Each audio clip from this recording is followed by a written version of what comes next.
नमस्कार, मैं हूं आपका दोस्त आलोक कुमार। अभिवादन स्वीकार कीजिए मेरा।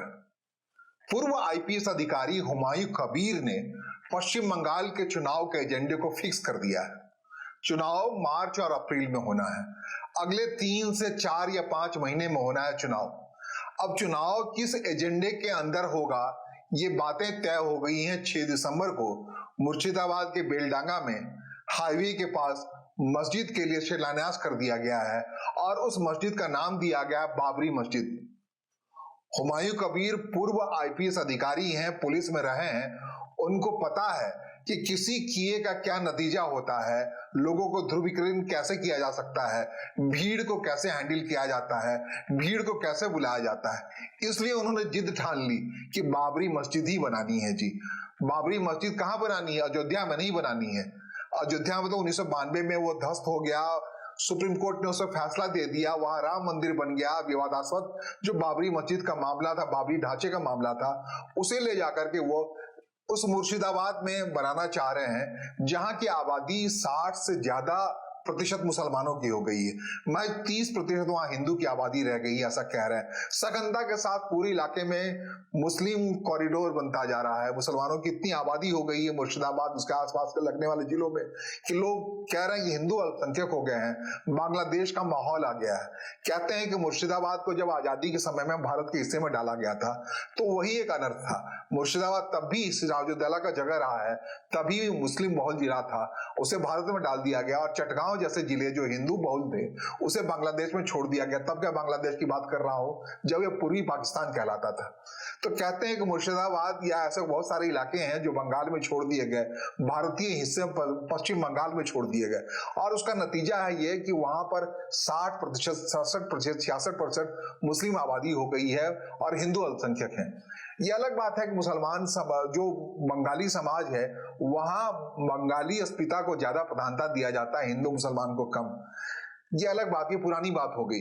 लेकिन जहां हम बात कर रहे हैं, हुमायूं कबीर की बात कर रहे हैं, हुमायूं कबीर के इस अप्रोच की बात कर रहे हैं कि वो अयोध्या के विवादास्पद बाबरी मस्जिद जो 1992 में हुआ करता था, सुप्रीम कोर्ट का क्लियर कट वर्डिक्ट आ गया, वहां अब राम मंदिर बन गया है। बाबरी मस्जिद के नाम से अगर मस्जिद बनानी है तो वहां पे 5 एकड़ जमीन दे दी गई है अयोध्या में ही। अब हुमायूं कबीर कह रहे हैं जो अयोध्या में नहीं हो पाया वो मुर्शिदाबाद में होगा, पश्चिम बंगाल के मुर्शिदाबाद में होगा। और ये काम उन्होंने कर दिया। दरअसल उनके इस काम में कलकत्ता हाईकोर्ट का वो फैसला आया जो इस कार्रवाई को रोकना चाहता था। उस एप्लीकेशन को, उस याचिका को कलकत्ता हाईकोर्ट ने खारिज कर दिया। कहा कि कोई भी व्यक्ति ऐसा कर सकता है, ये हाईकोर्ट के जुडिशन की बात नहीं है, ये सरकार का काम है। जो ऐसा कर रहा है उसे सुरक्षा मुहैया कराए, वहां के लोगों का लॉ एंड ऑर्डर देखे।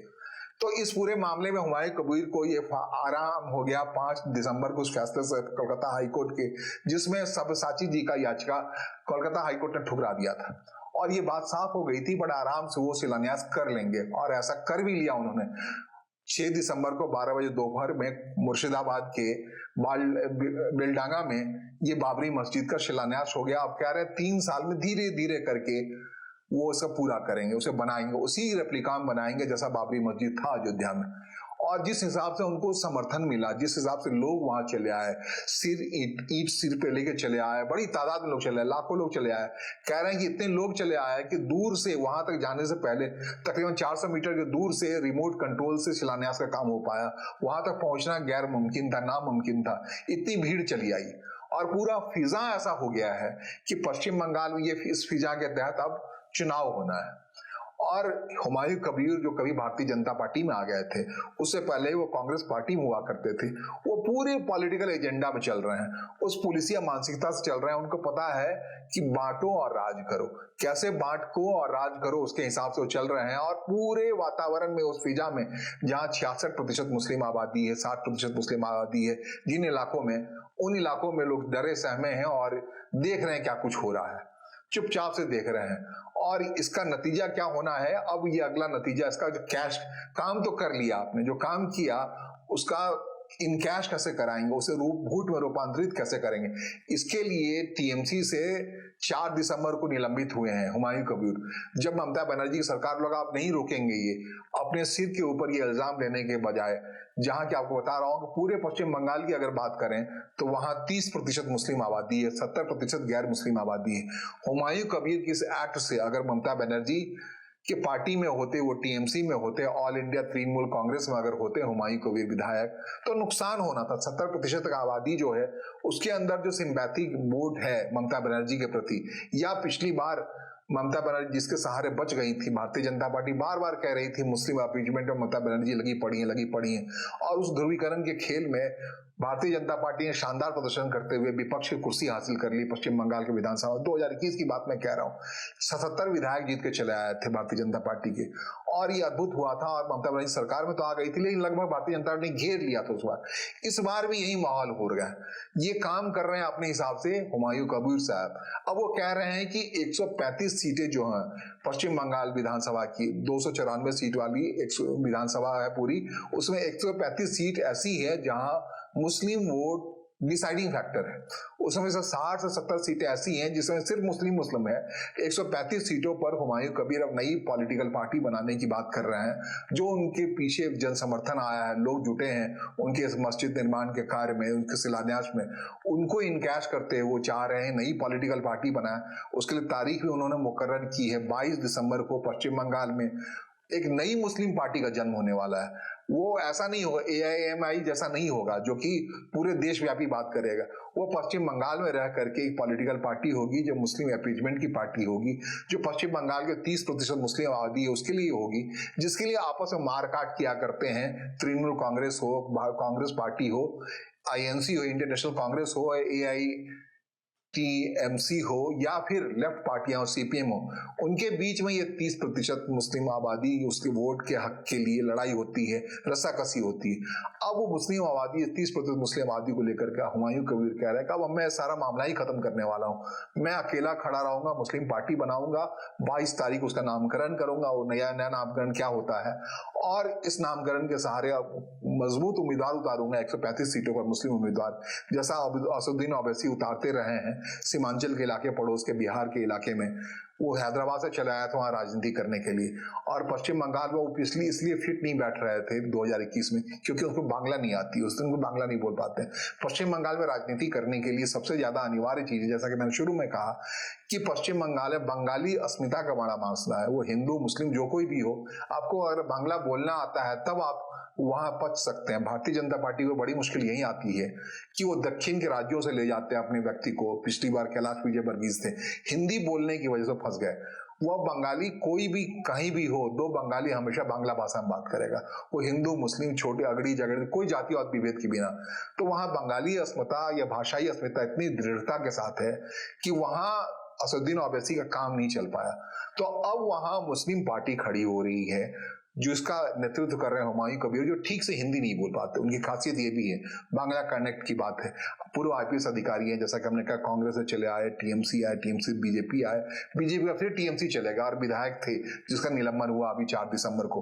तो अब वो एक नई political party, Muslim political party, Muslim नाम जो भी होगा उसके नाम से खड़ी करना चाहते हैं। चूंकि इतना बड़ा जन समर्थन मिला है उनको, इतनी ज्यादा ईंटें आ गई शिलान्यास के ही वक्त में, कहते हैं आसपास के जितने मुस्लिम आबादी सब चले आए, सब आस्था का विषय बना लिया, सिर पे बोझे लगा, बुजुर्ग से बुजुर्ग व्यक्ति वहां चला आ रहा है उस शिलान्यास के कार्यक्रम में ईंट लादे हुए।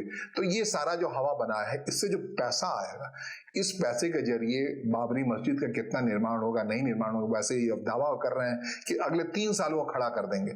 लेकिन इतना तो इंतजाम हो गया हुमायूं कबीर साहब के जीवन में कि एक पॉलिटिकल पार्टी खड़ी कर सकते हैं। जैसा कि उन्होंने दावेदारी की है, ये पॉलिटिकल पार्टी 135 सीटें, चिन्हित सीटें जो मुस्लिम आबादी वाली सीटें हैं, वहां अपने उम्मीदवार खड़े करेंगे, और वहां इस बात को सुनिश्चित करेंगे कि मुस्लिम आबादी वो कांग्रेस का या टीएमसी का या सीपीएम के द्वंद्व का कारण नहीं बने। वो कहे कि सीधा बोले कि देखो भाई, ये काम हो रहा है, नई पॉलिटिकल पार्टी बन रही है, उन तमाम इलाकों के लोग उमड़ रहे हैं जो बाबरी मस्जिद शिलान्यास के नाम पे, वो एक बार जिस ढंग से अल्लाहू अकबर के नाम से चलेंगे, बढ़ेंगे, तो मुस्लिम वोटर्स के लिए बड़ा मुश्किल होगा कहते हैं वो, यूं तो ममता बनर्जी कहती है कि नहीं, बहुत सारे मुस्लिम ऐसे हैं जो कि जातिगत भावना से अलग हटके वोट करते हैं।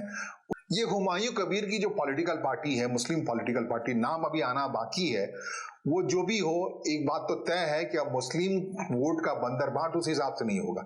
ऐसा नहीं स्टेक डालेगी कांग्रेस पार्टी, कहेगी इतना मेरा वोट है, मैं ज्यादा मुस्लिमों के हक की बात कर रहा हूं, इस ढंग से टीएमसी बोलेगी, ममता बनर्जी बोलेंगी नहीं मैं ज्यादा कर रही हूं, या फिर सीपीएम बोलेंगे देखिए मेरे राज में कहां कोई समस्या हुई, आपको वो याद दिलाए और फिर से अपने लाल पट्टी में लाने की मुसलमानों को कोशिश करें। इन सब से, इन लड़ाई के बीच में, इस मुस्लिम वोट के बंदरबाट के लड़ाई को दूर रह के देखते हुए हुमायूं कबीर एक बिल्ली के अंदाज में बोलेंगे आपस में लड़ते क्यों भाई, आ जाओ, ये मुझे, मैं इस लड़ाई में जो बंदर, दो बिल्लियों की लड़ाई हुई थी बेसिकली, उस दो बिल्ली की लड़ाई में ये इतनी बिल्लियां आपस में लड़ रही तो बंदर के तरीके से आ गए हुमायूं कबीर एक पॉलिटिकल पार्टी लेकर के। नहीं भाई, अगर अपीजमेंट के नाम पे, अगर मुस्लिम अस्मिता के नाम पे वोट पड़ेगा तो उनकी पार्टी को पड़ेगा, आपको बांटने उठने की जरूरत नहीं। तो इसका मतलब क्या हुआ, चुनाव से पहले ये जो घटना हो रही है, ये परिघटना हो रही है, ये खतरनाक संकेत है तृणमूल कांग्रेस की नेत्री ममता बनर्जी के लिए, मुख्यमंत्री ममता बनर्जी के लिए। उनके लिए जो एक आसरा होता था, जीत पाने का एक आधार होता था, उसमें मुस्लिम वोटों का बड़ा योगदान था। उन्होंने बड़े कायदे से पहले मुसलमानों को झटका लेफ्ट से अपनी ओर लाया, बहुत सारे को कांग्रेस से छीन के अपनी ओर लाया और एक स्टैंड लिया। 2011 से राज्य में शासन कर रही है, चुनाव जीत रही है। इसमें इस 30% मुसलमानों के वोटों में से उनके पास तकरीबन 19 से 20% मुस्लिम वोट आया करते थे। अब जब हुमायूं कबीर इसको स्टेक लेकर खड़े हैं, एक बंगाली बांग्ला मुस्लिम पार्टी लेकर खड़ा है मैदान में, तब वो मुस्लिम क्या ममता बनर्जी के काम आने वाले हैं आने वाले दिनों में, ये बड़ा महत्वपूर्ण है। ये ध्रुवीकरण का खेल शुरू है, ये जहर फिजा में घोलने का काम शुरू है और भारतीय जनता पार्टी इसका शायद इंतजार कर रही थी। अब ये मामला पूरा वोट में कितना तब्दील होता है, ये देखने वाली बात होगी। फिलहाल मुझे सुनने और समझने के लिए आपका आभार, धन्यवाद, नमस्कार।